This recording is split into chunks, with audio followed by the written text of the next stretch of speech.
Good morning, students.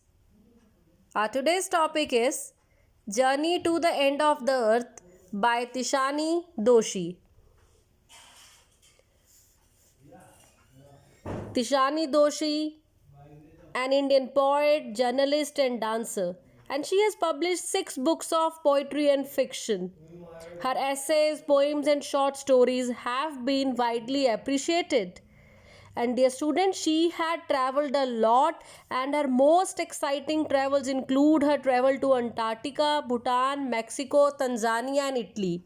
She currently contributes to an interview series for The Hindu and Open magazine. This chapter is an enlightening account of Tishani Doshi's visit to the coolest, windiest, and driest continent in the world. We are talking about Antarctica.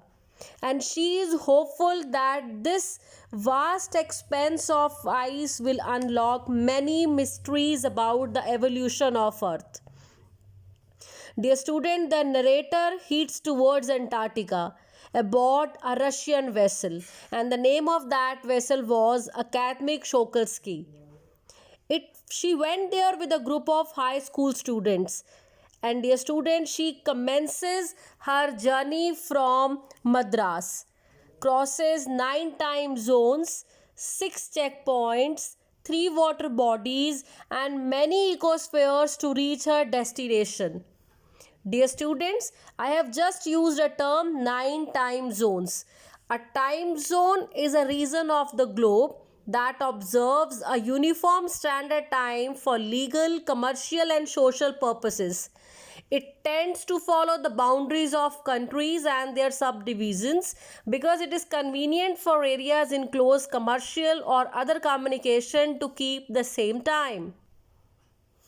Dear students, when after traveling over 100 years, when she finally reached, so she feels relief.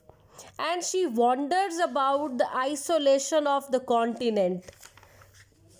She was amazed to see the vastness and isolation of Antarctica, and the wide beauty of this place left her wonderstruck. And she wondered how there could have been a time when India and Antarctica were part of the same land mass, and the name of that land mass was Gondwana. Dear students, Gondwana was a southern supercontinent which existed 650 million years ago. Around 650 million years ago, the present day Antarctica, it was a part of a giant southern supercontinent that was Gondwana. But what happened with the passage of time? At this time, human beings had not yet evolved and climate was warm. A huge variety of flora and fauna adorned the earth. For 500 million years, it existed, but soon landmass was forced to disintegrate into countries like India with Himalayas, the roof of the world. South America drifted towards North America, which resulted in Antarctica moving down below to the South Pole. Next, we have Drake Passage. Dear students, named for the English navigator Sir Francis Drake, this Drake Passage is a body of water between South America's Cape Horn and South Shetland Island of Antarctica, and it connects the southwestern part of Atlantic Ocean with the southeastern part of Pacific Ocean, and it extends into the southern ocean. So while reading the chapter, you will come across this term.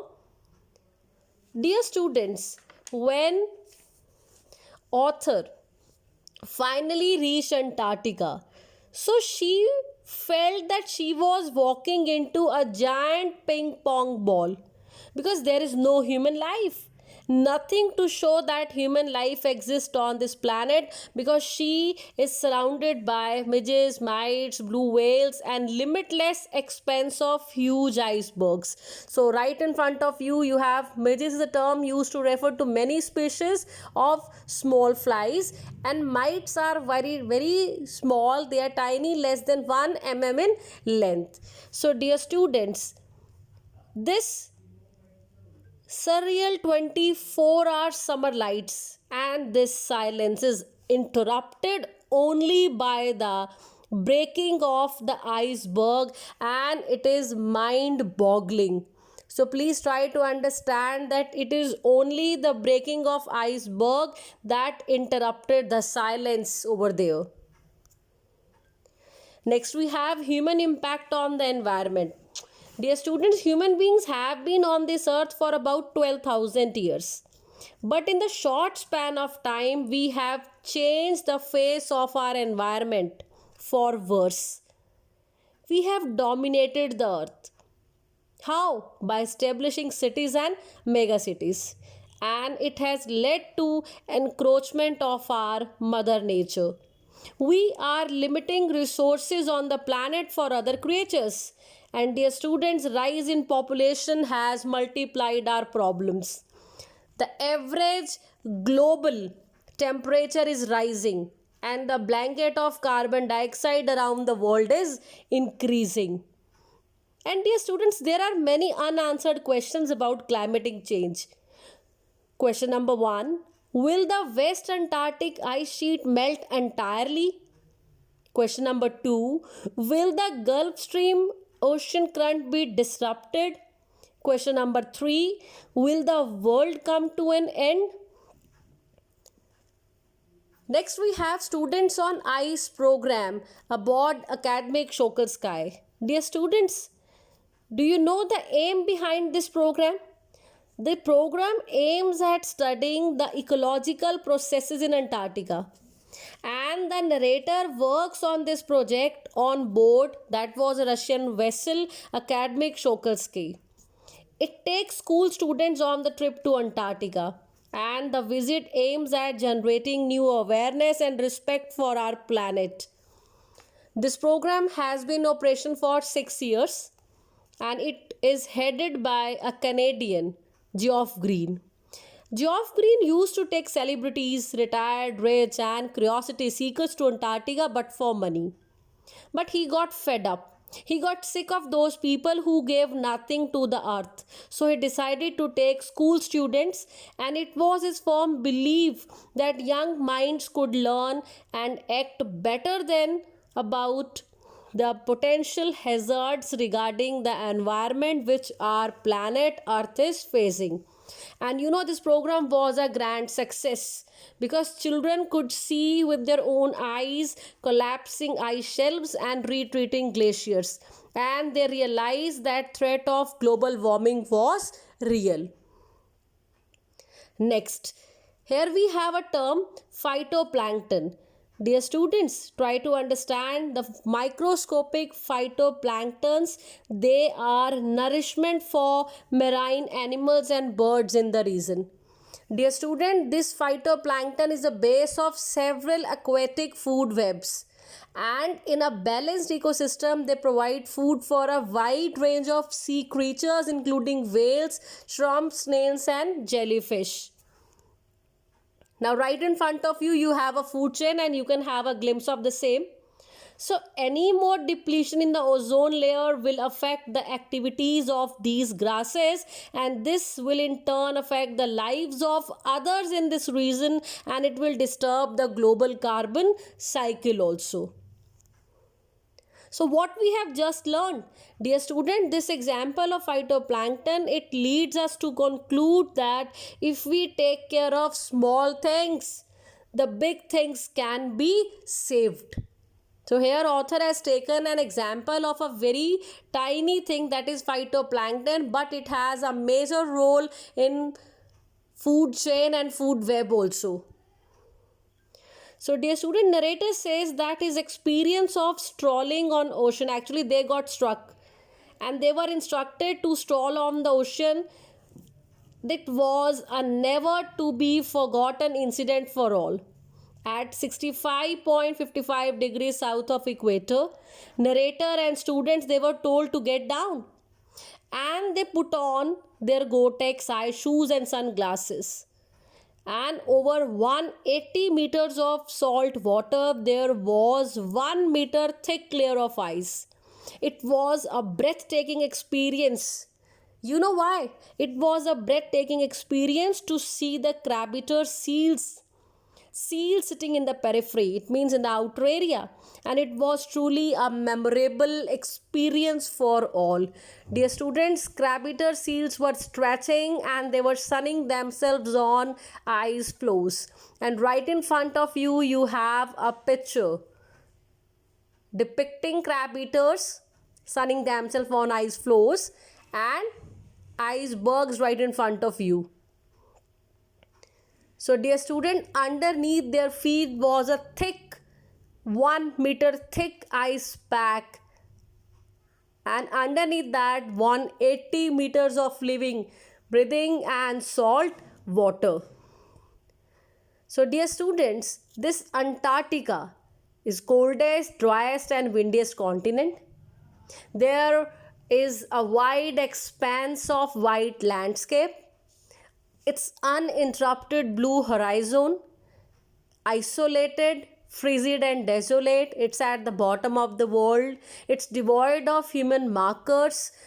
There are no trees, billboards and buildings. And dear student, visual scale ranging from microscopic to the mighty.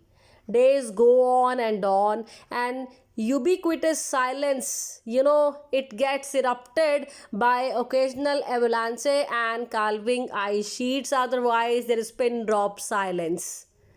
Dear students, the students on ice, it was the name of that program. So they board a Russian vessel, Akademik Shogolskoye. It was headed by a Canadian, Geoff Green. He took high school students to the end of the world. Right, he had a purpose behind that, so that the future generation, so that the children of today can have the personal experience that what's going on around them. And students, they are ready to absorb. The schools going students, they are always ready to absorb, learn, and most importantly they act also. So this was the reason that why Canadian Geoff Green, he took school students for that program. Now we have a beautiful statement that take care of small things, big things will fall into place. And we have already discussed the case of phytoplankton. Dear students, a small change in the environment can give rise to drastic developments. And Antarctica has very little biodiversity, but the microscopic algae, that is phytoplankton, it undergo the process of photosynthesis and it serves as food for a number of birds and animals. So what does author want to say here? He wants you to understand that if there is further depletion of ozone layer, it will affect the phytoplankton and the carbon cycle also. So if we take care, that process is carried over by these algae. We have to be very, very much careful. Only then the bigger animals and birds will fall into the place on their own. Dear students, right in front of us we have two questions.